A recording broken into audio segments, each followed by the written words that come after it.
Thank you. We didn't get our printer set up until 15 minutes.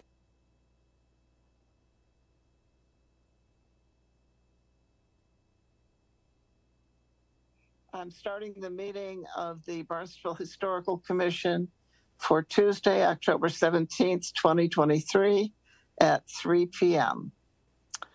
The link to join is https://townofbarnstable.us.zoom.us/j/89424172843.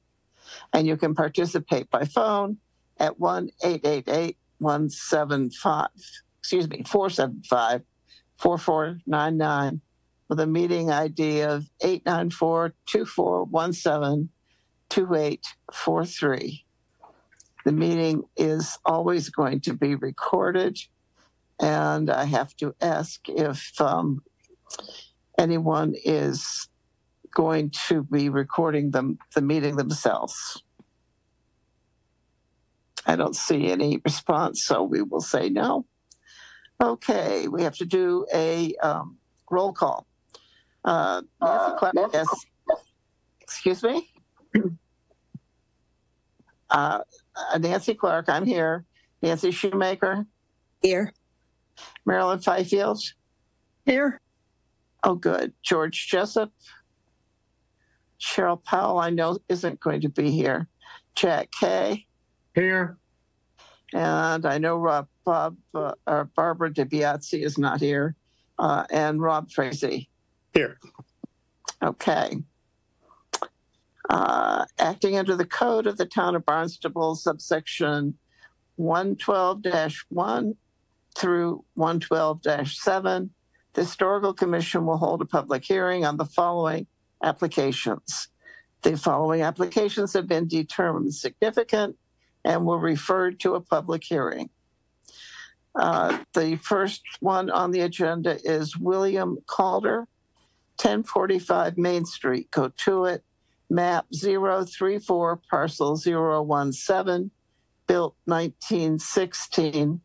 And who is here to talk to this one? Is there anyone? That would be me, William Calder. Oh, thank you. Okay. Thank you. All righty. Then why don't you tell us what you're going to do? And Erica, can you get the maps and stuff up? Thank you. Perfect. All right, great. So thank you everyone for having me. My name is William Calder. I purchased the property in the end of June of this year.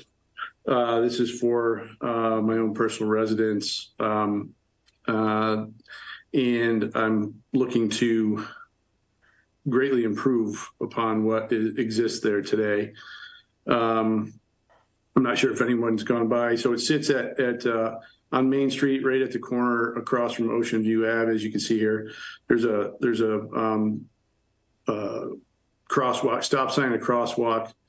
I've got a split rail fence in the front, and there was an overgrown juniper there that I had taken down since purchasing, and had taken the screens off of the front porch to expose the front of the house better. The lot itself is about 700 feet deep, and it's about 100 feet wide, I believe. The house itself is it's got this gambrel side look, shed dormer on the second floor, as you can see. I've since taken a lot of this overgrown vegetation down to see the house better. And the intent is to add some additional space in the attic with an additional shed dormer on the front, and then expanding off the back. So that's the existing is essentially just taking out that roof line, and then expanding the roof out straight, roughly at a much lighter pitch and adding space in that on that third floor. And then the exterior is all vinyl right now, and I would be removing all the vinyl and the windows and putting in cedar shake all on the exterior, the entire exterior, and then replacing the windows with not a 6/6, but it's a 2/1 grill in the windows. And I may keep the existing door or look to find something that is in keeping with the period. There's a craftsman looking door shown in the rendering or the elevation here. And then off the back, there's the first floor sort of juts out a bit, and on the right and left, it steps in. And so what I'm looking to do is to expand and square off the back from where it steps in 8 feet out, but where it steps out, it's only a 3 feet expansion. So I'm looking to square off the back and then extend that a second floor, and then having another shed dormer, a shed roof to cover that second floor off the back.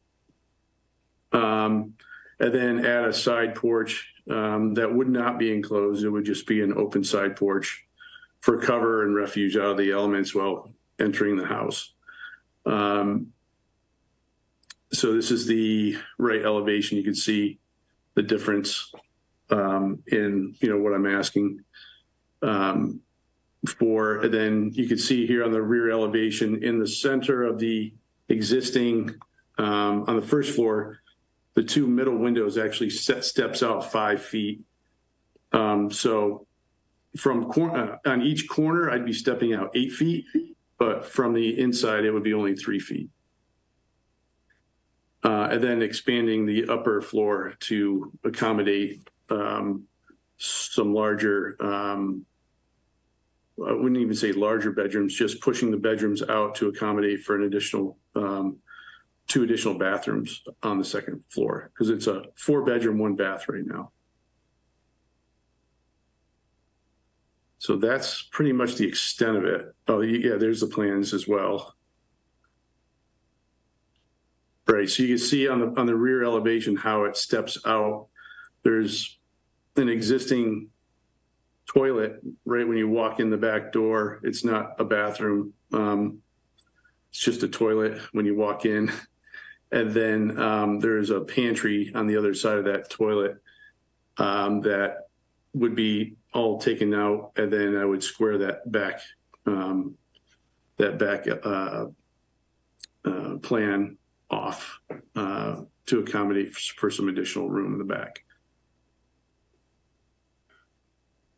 And that would be the second floor expansion.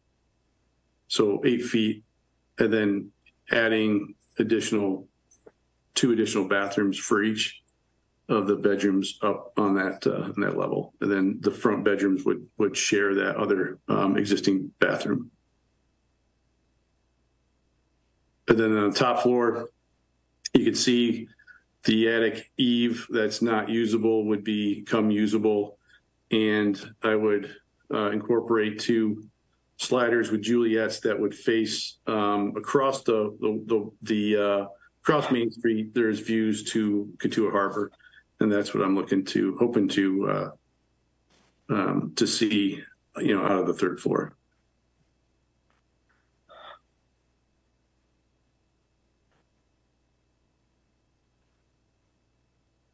Okay, thank you.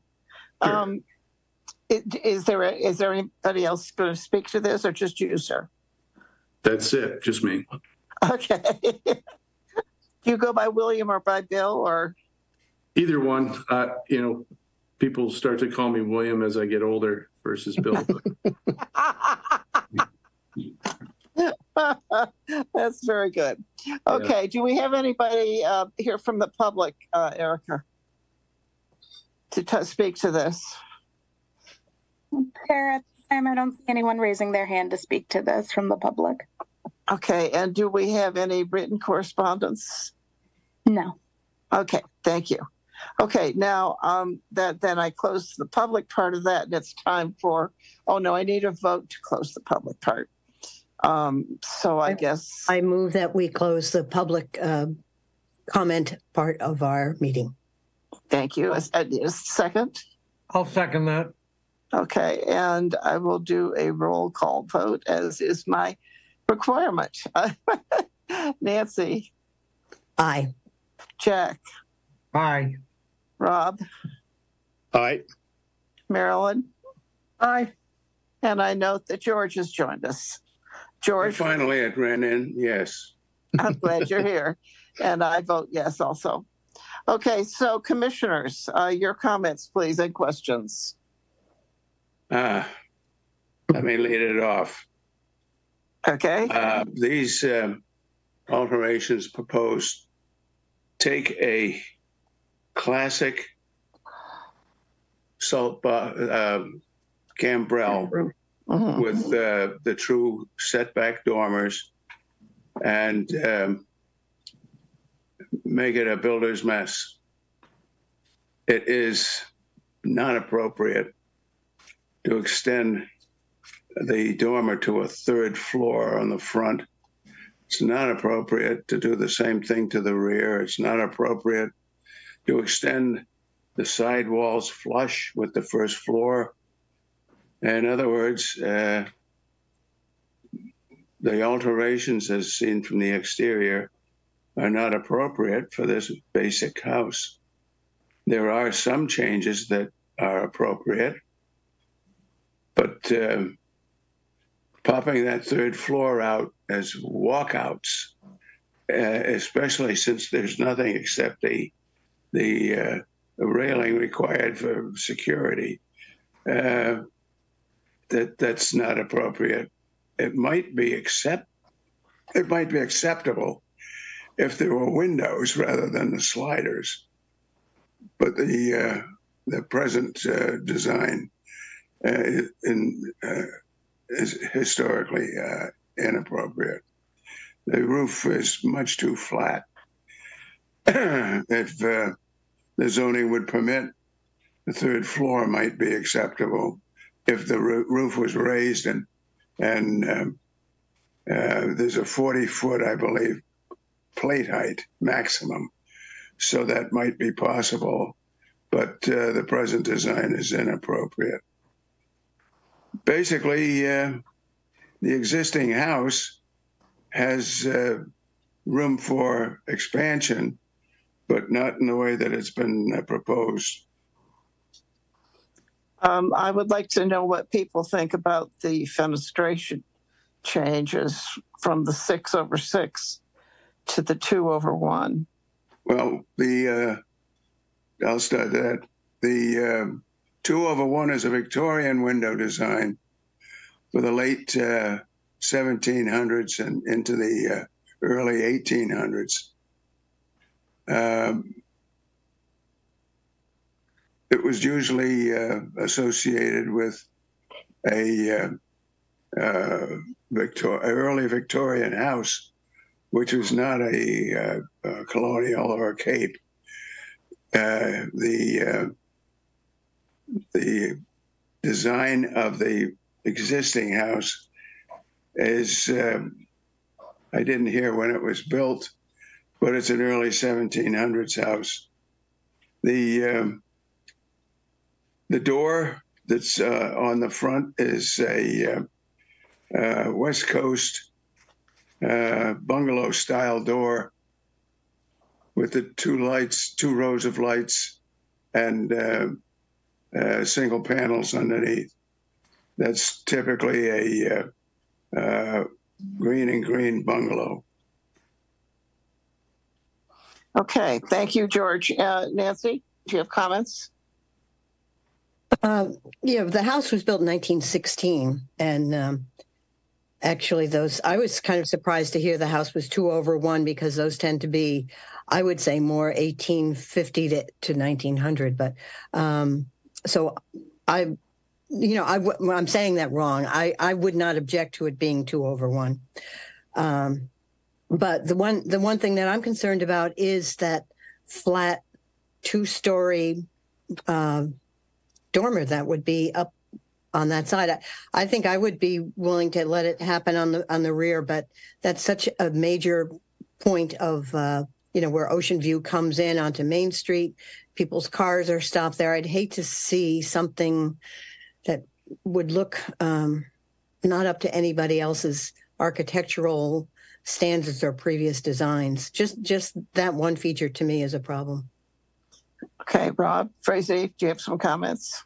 Yeah, I kind of agree with both George and Nancy. I'm trying to think of ways that it could be done to some degree and satisfy the owner's wishes in terms of increasing volume and some usability. I get the idea of needing more bathrooms and things like that. My leading concern when I looked at this prior to the hearing, just looking through the plans, was the huge alteration to the facade, which is, as Nancy said, conspicuously on an important main street and facing the waterfront as well as Ocean View Ave. And I mean, this is a National Register historic district, and we're charged with doing our best to accommodate people's wishes, but at the same time preserve the character of the buildings within the district. And my concern is principally, as Nancy was saying, that the alterations proposed for the facade with the new 3rd-story, essentially attic walkout impression and the very flat roof and the tall flat-facing, forward-facing facade is just not appropriate for the shape or kind or character of building that this is. And I pulled up the Macris citation for this, and this is one of those cases where Katuitt Historical Society's webpage is helpful because they have the new links to individual properties. And the summary on this, matching the submission in Macris, is simply that, this is a typically characteristic building of its period in the early 20th century period for gambrel roofs. And the nature of the dormers, the setbacks, the facade, they're all key features of that. And I mean, I think I agree with Nancy. Messing a bit in the rear is one thing and maybe not such a big deal for the district. But I think making these alterations, which are very substantial to the visible forward-facing facade, is not advisable. So that would be my quick reaction. The fenestration doesn't distress me. I have some windows in my house, which was built in 1844, obviously with additions, and some of the additions have 2/1. And I'm going to guess they're turn of the 20th century or the very tag end of the 19th century, but I haven't been able to prove it yet. And so I don't think that the 2/2 or 2/1 is inappropriate for this at all. I think it'd be fine. Okay, thank you. That's a minor thing. Thanks. Okay, Jack, do you have any comments? Well, I think it's been pretty well explained here that the features of this house are pretty important for its age. The rear dormer is bothersome to me with the flat roof and particularly the sliding doors. I would be happier to see French doors there, perhaps, but I just think the raising the roof of the dormer up to the ridge and flattening it out like that is kind of uncharacteristic for this. Totally uncharacteristic, yeah. Okay, Marilyn, do you have any comments?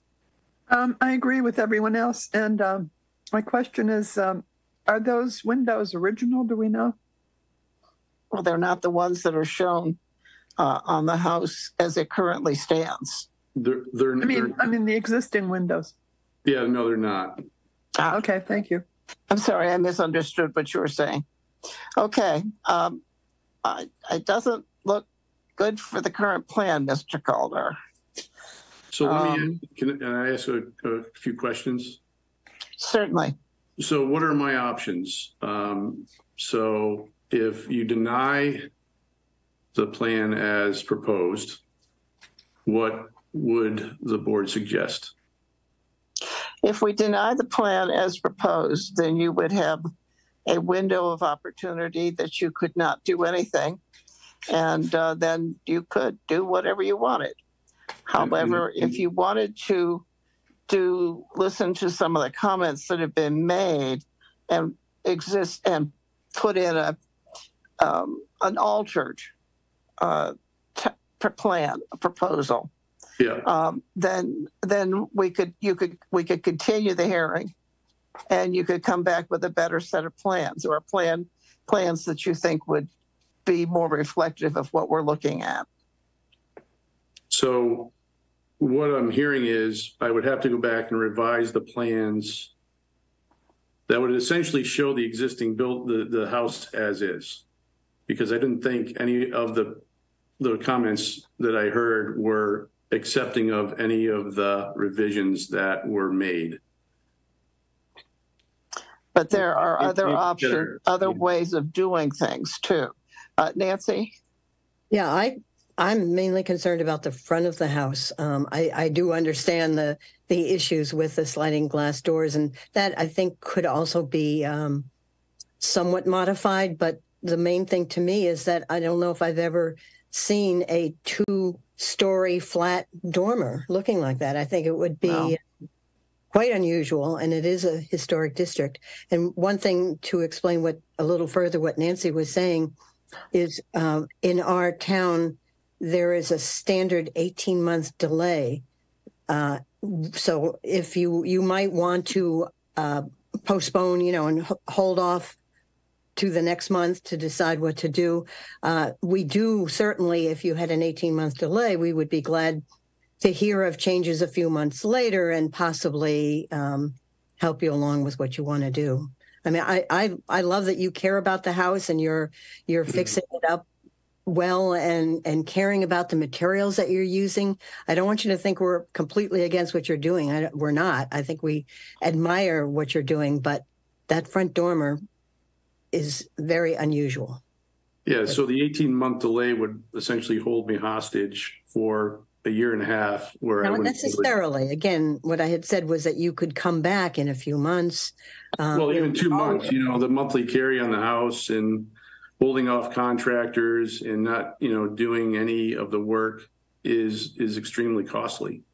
So, waiting 18 months is essentially. We're not suggesting that. I mean, if I were to suggest anything, I think what we're say suggesting to wait another month and maybe do some kind of alterations. Talk with a couple of there's 3 people here who are very have had a lot of architecture training. At least one is an architect. But the consensus was no touching the front. So the 3rd floor dormer is out, and I heard. Sounded like the majority said that they were concerned about the 2nd-story shed dormer and didn't want that to happen either. So I'm honestly I'm not hearing that there's any flexibility in what I'm proposing. All right.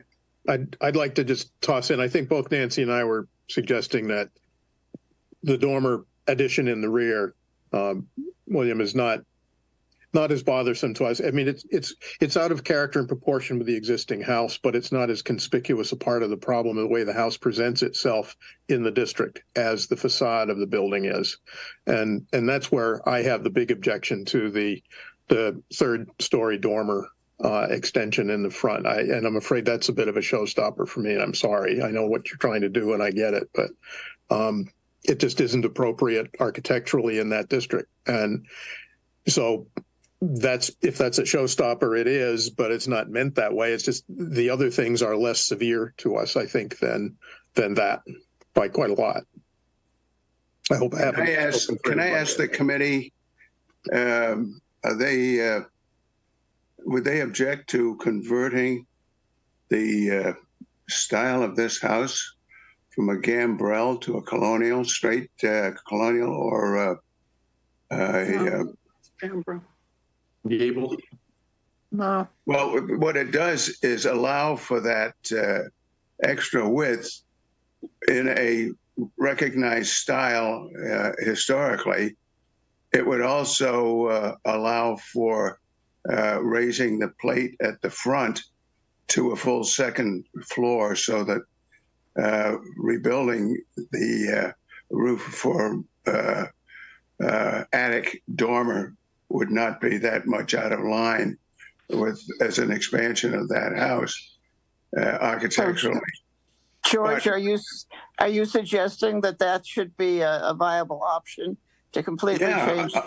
Change the period design from gambrel, where we've seen in town a lot of square framing, and then they tack on the gambrel gable ends to make it look like a gambrel. But when you stand at the front and align the walls, the dormer is not stepped back as this is. That's why I referred to this as a true gambrel dormer, because it's stepped in from the gable end and it's also stepped in from the front wall, so that it is in appearance a dormer rather than a second floor.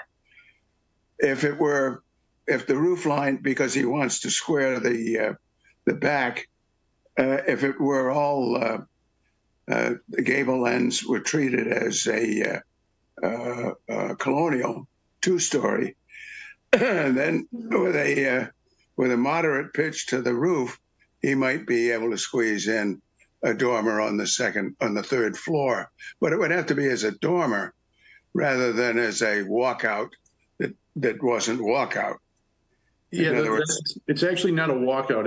It's not a walkout, but you've got a door.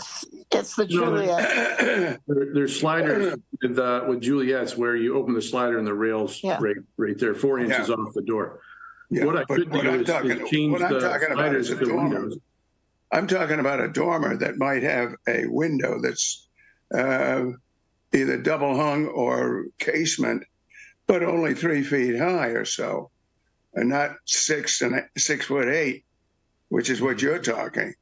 So it would step back slightly from the leading edge of the roof, which is put it into a dormer shape, and you could step it in from either side so that it looked like the dormer that you have now, but a full story higher. Now, I don't know how the committee feels about changing the style of the house from a gambrel to a colonial. It would give you the floor space you're looking for, and it would be an historic style of house. That was the intent, was to maintain the gambrel look from the sides. The sliders can be changed to windows, and align with the windows on the second floor. And I think the gambrel, the other thing about the gambrel, what's not shown on the back side is I can continue that gambrel eave, the fascia and soffit down the side to replicate or to mirror the gambrel in the front as well. Except that you've brought the wall out flush with the wall on the first floor, so it's basically a rake board. It's like 12 inches. It would be something like that. Well, it sounds like you've got some ideas you can work with, Bill.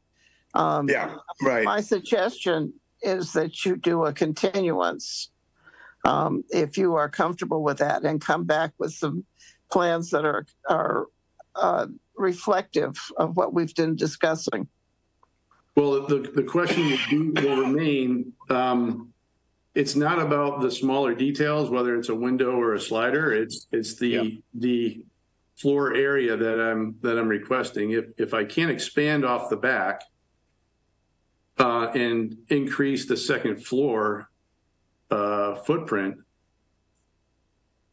Well, there's other ways to expand off the back. For instance, you could change the ridge at neck to 90 degrees so that you have a gambrel at the back end of the house, and you have it's not it's a 712 pitch. It's a 712 pitch off the back right now. Well, what I'm saying is you've changed the ridge so that it's 90 degrees. Now the expansion becomes a gambrel shape, but instead of having a full height, you have a dormer down the side, starting off the back of the existing roof shape. Do you follow me? I'm trying.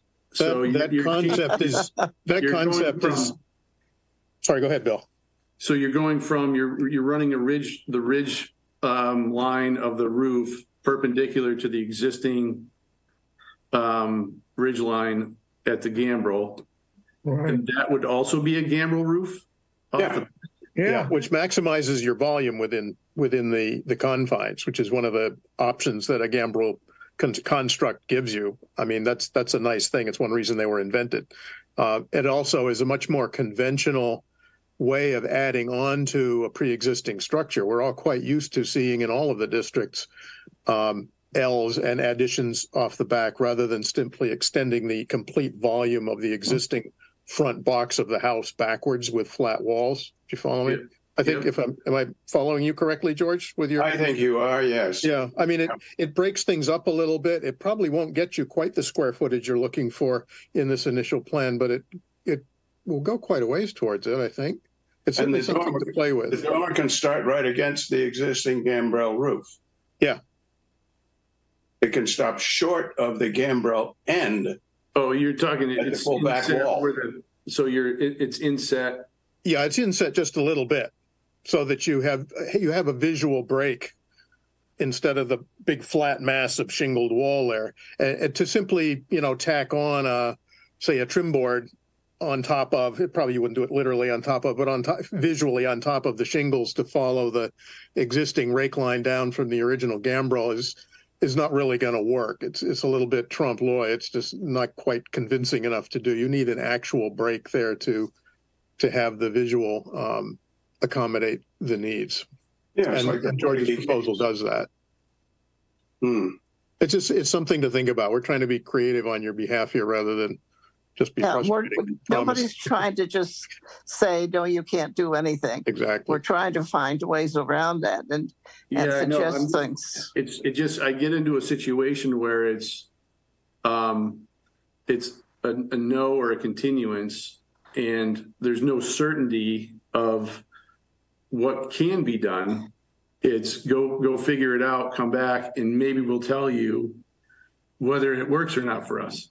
So I'm not a mind reader, so it would be good to get some insight of what you guys would like to see, because I'll come back tomorrow, if it works for everybody. The focus is, the 18-month delay makes no sense. I might as well just wait and tear the house down and build new at that point, because I probably would have to do that to recover all the carry loss over 18 months, which I don't want to do, which is why, I'm trying to preserve the existing house. And we're trying to help you do that. Are you trying to flip this house? No, it's for my own personal use and for my family. Okay. Well, we've given you some ideas on what you can do to the shape externally to provide as much of the internal space that you're looking for. The gambrel carried at 90 degrees off the back would give you about 80% of the floor area increase that you're looking for that part, instead of that squared up back with a very shallow roof pitch. You get a standard gambrel roof pitch as you have at the front. You get the full dormer effect all the way to the back, minus perhaps a foot plus a foot of overhang. That gives you a 2-foot look from the side, which is appropriate, and it gives you the overhang of the rake board on the back, which is also appropriate. It also gives you a chance to improve the lighting through the windows on the sides rather than just the one dormer on the back. It gives you an extra wall in those bedrooms for furniture, because instead of having the whole back windows, you have the windows on either side that don't have to be the full space. That can be about 2/3 of the exterior wall at that point, minus the roof pitch that you're going to maintain of the existing gambrel roof. Now, if we had what we used to have in the form of a personal gathering, a live personal gathering rather than this Zoom, I would sketch that for you and show you how that outer shape would look, so that you could see how the roofs match, how the framing on the existing house fits. You could also see where you could expand at the front, because that front dormer is cut back. It's stepped back. By code, it's stepped back approximately equal to the depth of the floor framing, which would be 10 inches to a foot. And because you have such a nice high ridge, a dormer on the third floor, the attic floor, although it couldn't or shouldn't be any wider than the second floor dormer, could be perhaps, I'd say 2/3 of the one below it, but certainly no wider than the one below it. And it would have to be a dormer step back into the roof line rather than carrying the front wall of that dormer all the way up. So you'd lose some space on the third floor, but you'd still have a very usable third floor. So you're on the third floor off the house's ridgeline. You're going with a perpendicular gambrel roof style there too, and to the back, not at the front. No. Oh, to the back. Only from the ridge backwards towards the back wall. So you're saying achieve the square footage on the third floor towards the back, not the front. Right. Yeah. I think that was the preferable route to try. Yeah, it would certainly weight it in that direction, William. That would be my impression. What I would do is lay out the shape that you have now for the volume of the existing house, turn it 90 degrees and run it out the back as much as you want or can, and see what kind of volume you create. I know that you're working with, this is basically what architects can do. They can take historic shapes and they can fit what you want inside that historic shape without creating all kinds of problems in the construction, because they know how to do all of this. They've done it over and over. It surprises me that so many people want to try to design a house. So let's see what kind of shape you can do with that. And if you want to see what you can do within a month, I believe we would be willing to look at it and increase it or improve on it or whatever. What would be good, George, is if you could sketch something out and provide it to Erica, so I can take a look at what you're talking about. And then I can circle back and let you know whether it's a doable, proposition on my end. Okay. Well, that's assuming that the other members of the committee would have a chance to review it before you see it. Of course. What would happen? The only appropriate way for this to happen is, George, you can take the current plan, print it out, sketch over it, send it to Erica, and Erica will send it to Bill. And then, Bill, you can work with your architect and see what you can do to fill that out. Yeah, if other than George have suggestions, you can either. I think you've heard all the suggestions that we can offer you. There are 2 architects on the board, and George has offered to do a sketch. If you do a sketch, you can send it to Erica, and Erica can send it to Bill, and then you can see what will happen from that. And there's no guarantee that whatever George puts out is what we will all agree upon, but he has worked with the commission for a long time. Nancy? And also to leave it open to anyone else who does want to send something in to Erica, they certainly can do so. Absolutely. Right. It's a nice idea. Okay, so shall we move for a continuance on this, Bill? Doesn't Bill have to ask for one? I'm asking him if he would like us to move that way. Yes. Okay, you would like us to move, and the continuance can be for 1 month, or you could extend that if you need it. No, I'm not extending anything. It's either a month or nothing. So Okay. it's either a month and 18 months or a month and a month. Okay. Then I need a movement. I need somebody to move that we continue this. So move. Seconded. Okay. Okay, we got a moving and a seconded. I guess we do roll call again. Marilyn? Aye.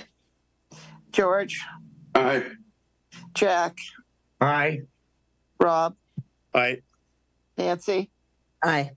And I also vote aye. Okay, we'll see you next month, William. Thank you. Or Bill. Or both. Either one. Thank you. Okay, thank you. Thank you very All much. right. Bye. Our next case is Nominee Trust Services, LLC, TR 796 South Main Street, Centerville, map 185, parcel 006, built in 1900. And this is for a full demolition. And who's here to speak to that? Is that you, Andrew? Yes, it is.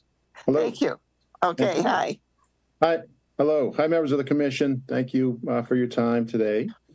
My name is Andy Salippo. I'm a licensed architect, and I'll be speaking on behalf of the owner of 796 South Main Street. We are, as just mentioned, seeking approval for full demolition of the building at 796 South Main in Centerville. We got those pulled up, Erica? Great. Yeah.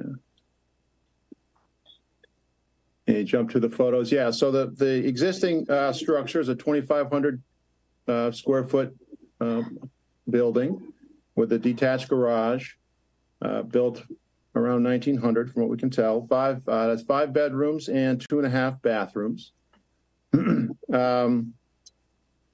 As you can see from the photos on this page, just to orient you a bit, the southwest and south elevations is the elevation that faces the street. The building itself sits quite far from the road, quite set back. You can see on that first page I had in the presentation. There's a existing tennis court that's there, so the visibility of the structure from the road is minimal at best. There's a row of arborvitaes along the road and a large deciduous tree. Specific to the building, if you wanted to scroll back to the elevations just briefly, Erica, that'd be great. Yep, right there. So these are elevations of the existing structure. I think just to highlight a few things on the elevations, if you want to just scroll down a bit to elevation 4, Erica, that'd be helpful. So elevation 4 is again that street-facing facade. And you can see from that elevation, there's a few points there. There's a 2-story deck, covered porch and deck.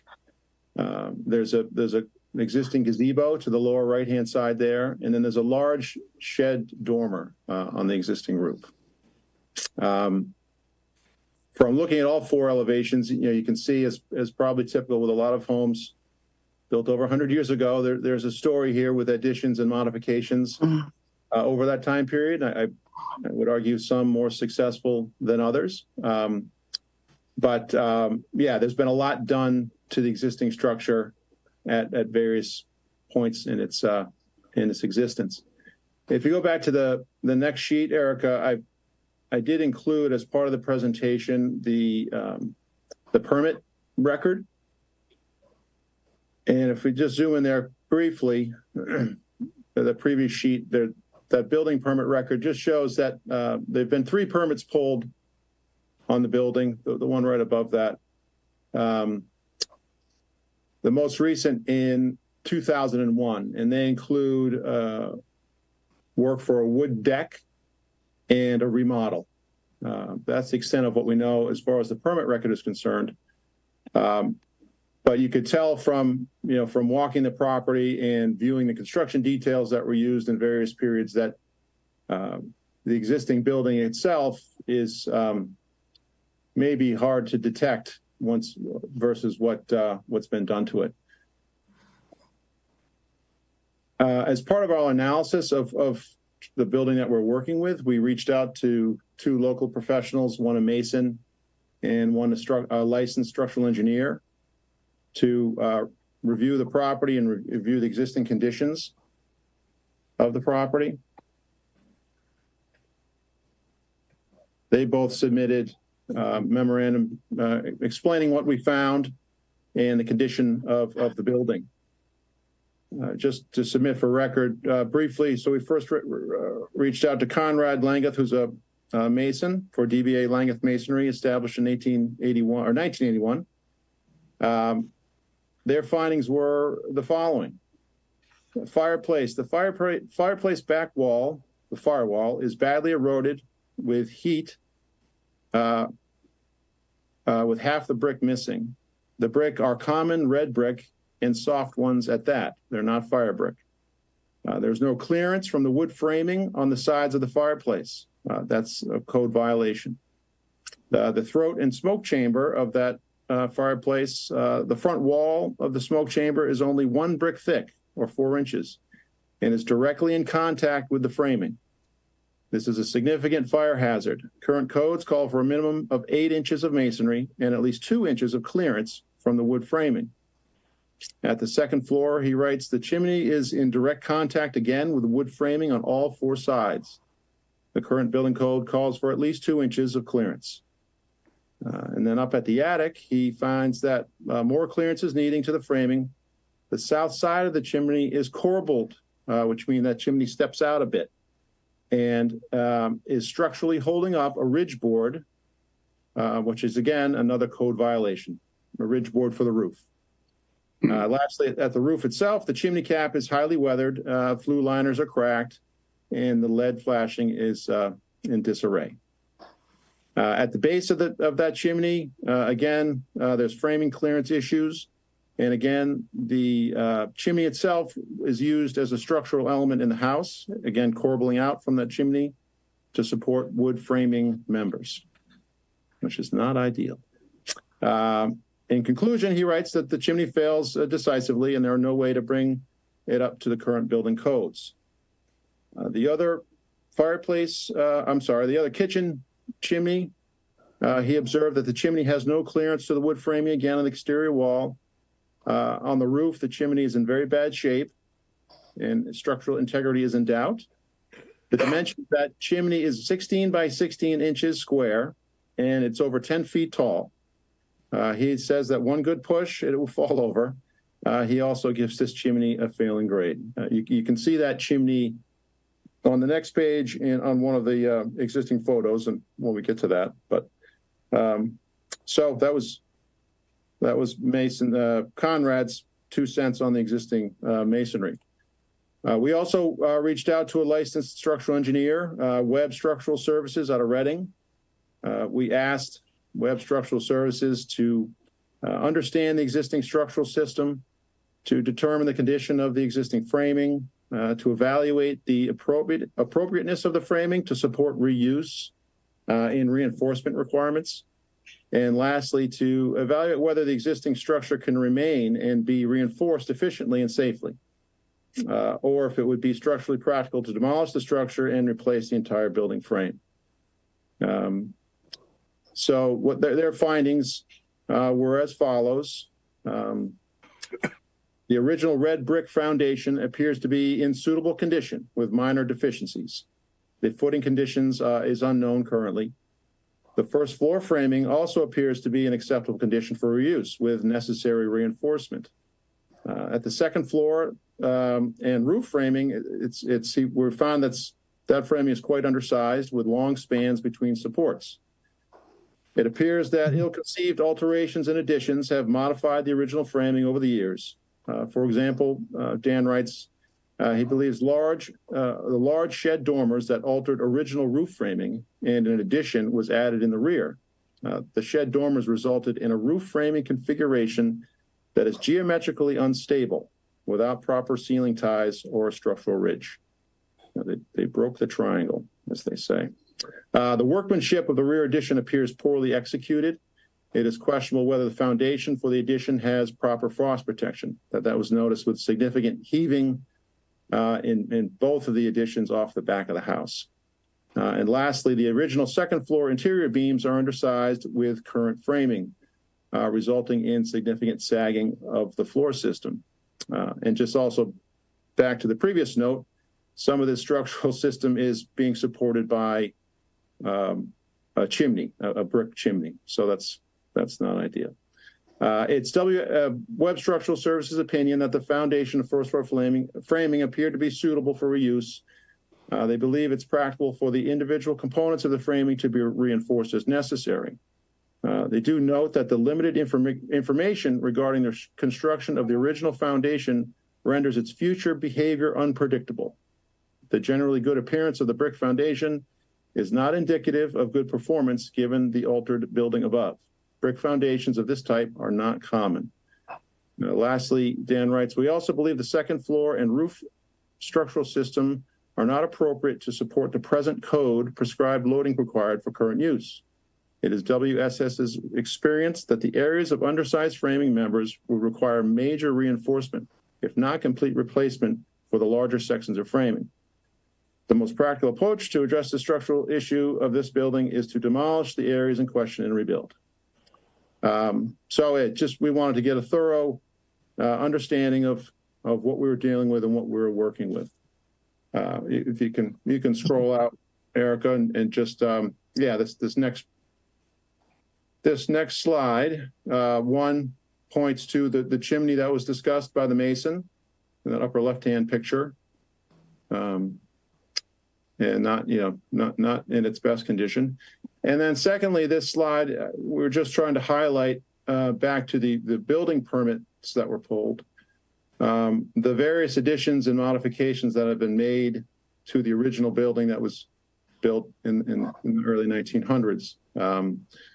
We've highlighted the areas in red of those additions that were made since then, and likely some as recent as early 2000s.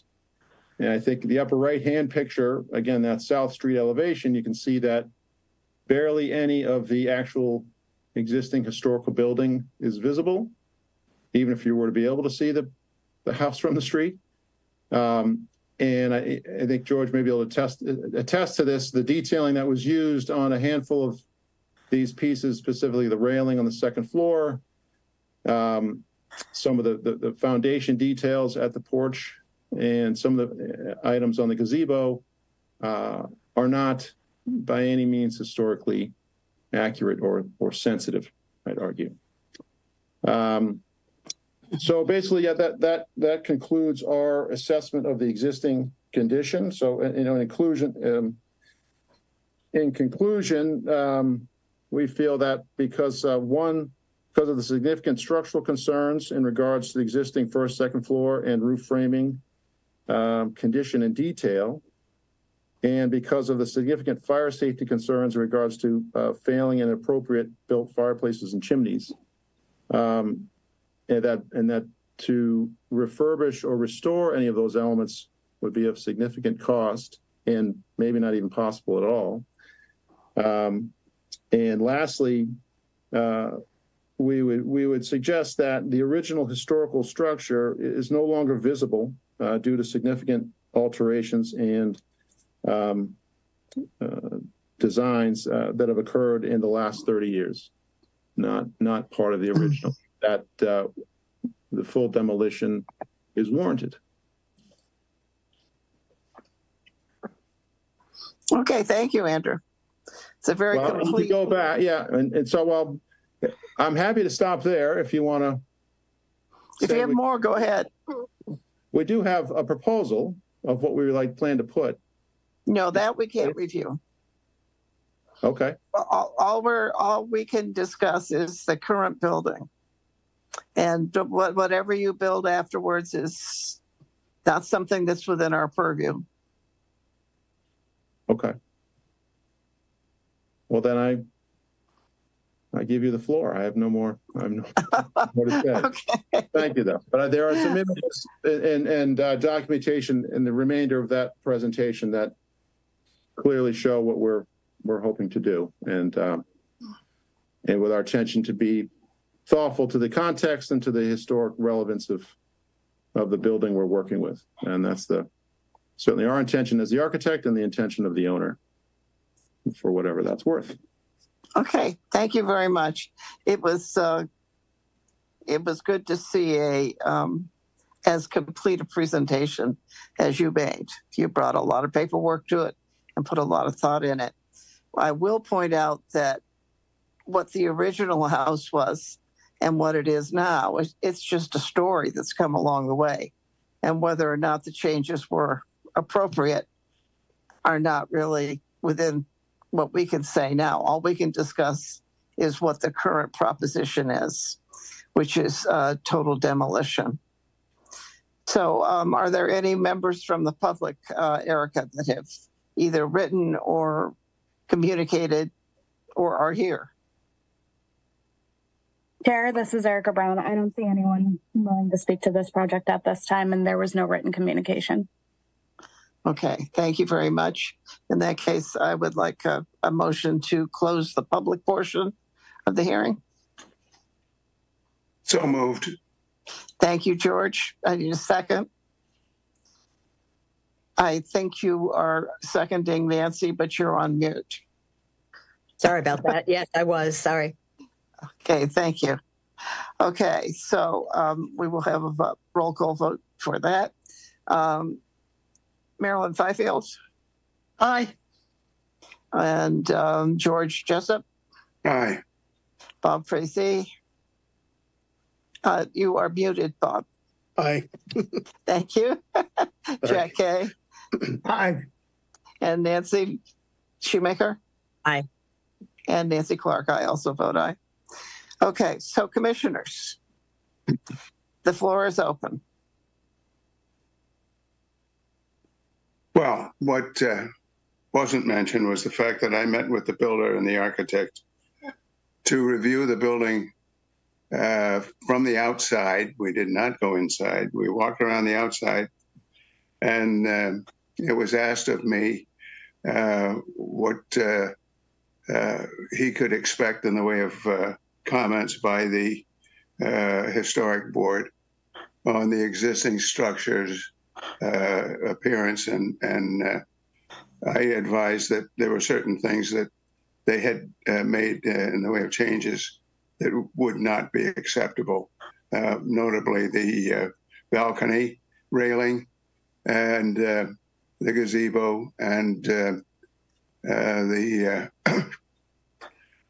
there was from a appearance standpoint, the one of the additions on the back. Otherwise, the basic structure was acceptable. That was the limit of my participation. Now, as far as there was one other thing. I advised that the chimneys were likely a single width thick, and that there were no flues, clay flue tile as a part of the construction. And based upon the report of the mason, that's the case. The supposition is that because they're not lined, the brick has been subjected to corrosive elements that will make it totally unacceptable to the building department today. And as the report suggests, that they are not in acceptable condition. The framing to the chimney should be 2 inches clearance at all points with no support of the structure by the masonry mass. There is usually only the hearth that is supported by a box framing of the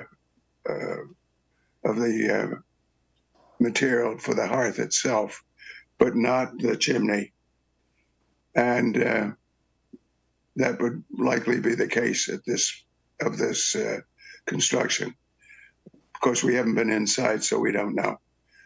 The exterior, as described, is as the architect explains, not an acceptable design or a not acceptable material to continue as they suggest. Okay, George. Mostly anything under plastic siding deteriorates so badly that it's not suitable for reuse. We understand that from the reports that were made by the mason. Thank you for your comments and thank you for consulting. Rob, do you have anything to say? Yes. Okay. I realize that the alternative building that is perhaps going to be proposed eventually for this site is not part of our conversation in terms of what we can vote on, but I've seen it and I want to compliment the design on that. I think that's pretty cool. This building, for us, we need to simply determine whether the existing structure is of sufficient historic significance to warrant its necessity to be preserved, correct? That is correct. Okay. My opinion is personally that it is unremarkable in its character and in its proportions and in its style and detail. And am I correct that it is not specifically within the Centerville Historic District? I think that's correct. I think that's correct. I don't believe it's been inventoried per se. I couldn't find anything. My personal impression is that this is not a building for this commission to go to the mat for. That's just my own feeling. I don't like the idea of tearing down historic buildings. I walk into buildings and I see possibilities where other people see trouble.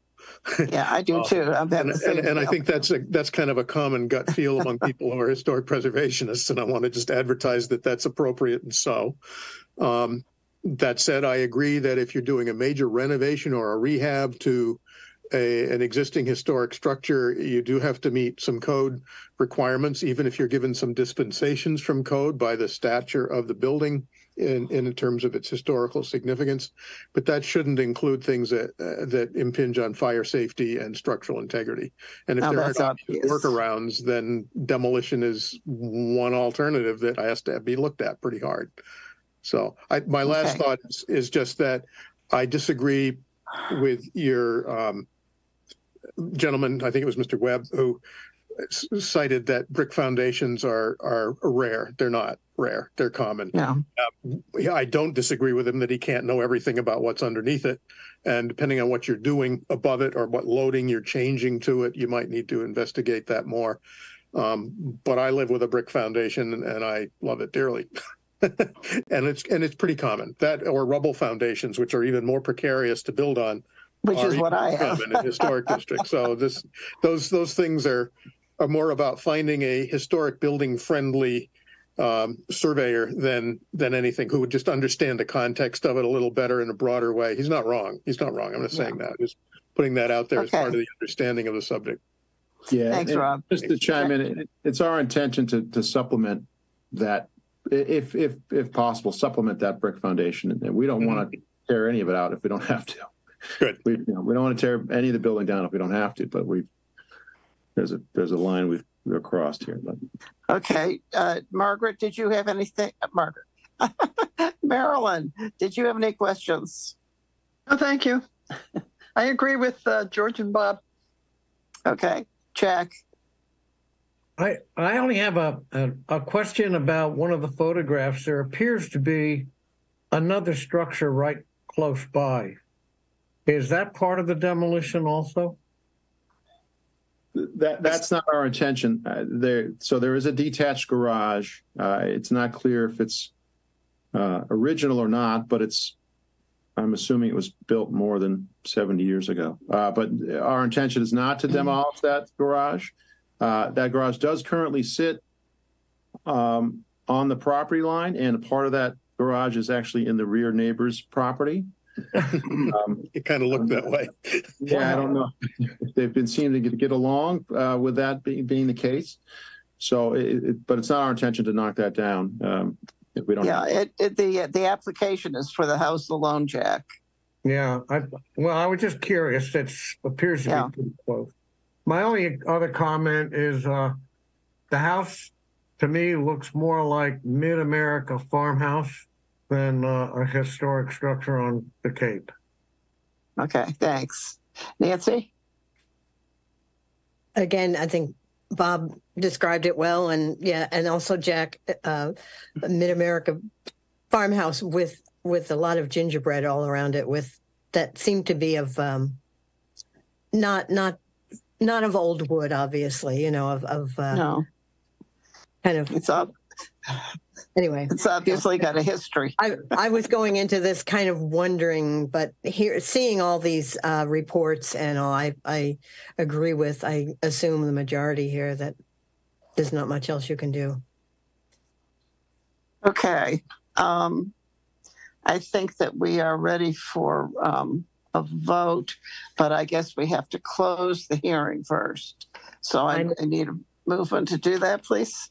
I'll move Nancy that we close the hearing. I'll second that. Okay. And we have to, again, do roll call. Marilyn Fifield. Aye. George. Aye. Bob. Aye. Jack. Aye. Nancy. Aye. And Nancy. Aye. Okay, the hearing is closed. And let's move on to our motions, please.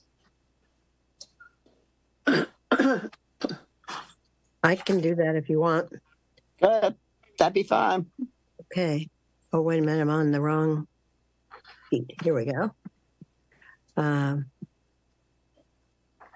Okay. This is Nominee Trust Services, LLC, TR, at 796 South Main Street, Centerville. Map 185, parcel 006, built 1900. And they are requesting full demolition of the existing structure down to the first floor deck. Interesting detail there. Rebuild home on existing foundation in Cape Cod style vernacular. Motion number 1, I move that after review and consideration of public testimony, the application and associated materials, the significant building 796 South Main Street, Centerville, is a preferably preserved significant building. Any a second? I'll second for the vote. We got it multiple seconds. Okay. Now we do a roll call vote, and an aye would impose an 18-month delay. A nay will not impose that 18-month delay. Nancy Shoemaker. Nay. Marilyn Fifield. Nay. George Jessup. Nay. Nancy Clark. Nay. Jack Kay. Nay. And Rob Frazee, who is not on my list. But Rob. Nay. Thank you. Okay. Continue, please, with the nay vote, the second one. Okay. I move that in accordance with Section 112-3F, the Barnstable Historical Commission determines that the full demolition of the building located at 796 South Main Street, Centerville, is not detrimental to the historical, cultural, and architectural heritage or resources of the town. I need a second. Second. Thank you, Rob. Okay, an aye vote determines that the full demolition of the single-family structure is not detrimental and no demolition delay will be imposed. Nancy Shoemaker? Aye. Marilyn Fifield? Aye. George Jessup? Aye. Jack Kay? Aye. Rob Frazee? Aye. And I also vote aye. So you will be allowed, you have the paperwork, but the group has voted to allow the demolition. We're always sorry to see a building go, but I think it was time. So thank you, Andrew. Thank you very much for your time. Okay, let's move on. CPC update, Maryland. Okay, we met yesterday and there was no historic preservation project on the agenda. I guess the only thing I can add is we did vote to revise our procedure for application for historic preservation projects to first require the approval of the Massachusetts Historical Commission of a potential historic preservation restriction for historic preservation properties so that we don't run into a similar problem as we did with the Katuitt Federated Church again. Yeah. So we voted that change. And I think that's the only thing that affected historic preservation on the agenda. Okay, they still want our input, but they want Mass Historic as well. Is that correct? Oh, yes. Well, yes. I mean, if the property is not on the state register, then the Historical Commission's vote is required to basically so they didn't establish change it as historic. Okay. No, yeah, that can't be changed. That's part of the Community Preservation Act. Okay, that's what I thought. Right. Okay, thank you. We're requiring a historic preservation restriction for historic properties, which is our own, something that we've adopted as a policy. Everyone doesn't necessarily do that. And with the Katuitt Federated Church, we found out the hard way that it couldn't qualify for the required restriction when the time came. So we want to put that up front and make sure that historic projects are going to qualify for the restriction before we review and approve them. Good. Okay, that makes sense. Thank you. Right. Yes. Discussion of upcoming historical events open to the public. Does anyone have anything to share? Oh my goodness. Nobody.